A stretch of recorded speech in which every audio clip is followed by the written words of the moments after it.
ఒకప్పుడు తెలుగు సినిమా అంటే కేవలం తెలుగు రాష్ట్రాలకే పరిమితమనే అభిప్రాయం ఉండేది. కానీ 'బాహుబలి' తరువాత పరిస్థితి పూర్తిగా మారిపోయింది. తెలుగు హీరోలు జాతీయ స్థాయిలో గుర్తింపు పొందారు. పాన్ ఇండియా హీరోలుగా ఎదిగారు. దీంతో వారు నటించే ప్రతి సినిమా విడుదలకు ముందే పాన్ ఇండియా మూవీ ముద్ర వేసుకుంటుంది. అయితే ఇటీవల వరుసగా విడుదలైన భారీ బడ్జెట్ చిత్రాలు హిందీ సహా మిగతా మార్కెట్లలో ఆశించిన స్థాయిలో రాణించకపోవడంతో ఇప్పుడు ఇండస్ట్రీలో హాట్ టాపిక్గా మారింది. పాన్ ఇండియా అనేది బుడగ మాత్రమే అనే డిస్కషన్ స్టార్ట్ అయింది. RRR తో పాన్ ఇండియా హీరోగా మారాడు రామ్ చరణ్. అందుకే గేమ్ చేంజర్, పెద్ది లాంటి బిగ్ ప్రాజెక్ట్స్ లో నటించాడు. ఇందులో గేమ్ చేంజర్ డిజాస్టర్ గా నిలవగా, పెద్ది మాత్రం 400 కోట్ల వ్యాపారం చేసింది అని దర్శక నిర్మాతలు చెబుతున్నారు.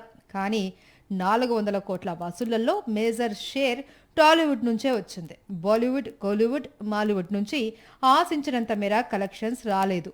దీంతో అసలు పాన్ ఇండియా ట్రెండ్ అనేది ఉందా, డౌట్స్ రైజ్ అవుతూ ఉన్నాయి. ఇది ఒక్క పెద్ద సమస్య మాత్రమే కాదు. ఇటీవల పాన్ ఇండియా పేరుతో విడుదలైన అనేక తెలుగు సినిమాలు హిందీతో సహా మిగతా మార్కెట్స్లో నిరాశపరిచాయి.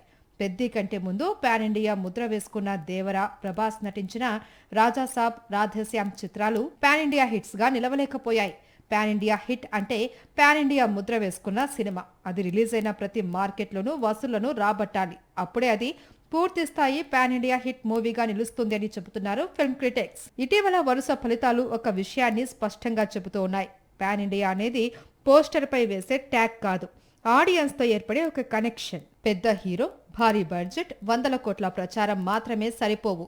దేశవ్యాప్తంగా ఉన్న ప్రేక్షకుల భావోద్వేగాలను తాకే కథ, బలమైన పాత్రలు, కొత్త అనుభూతి ఉంటేనే సినిమా సరిహద్దులు దాటి విజయాన్ని అందుకుంటూ ఉన్నాయి.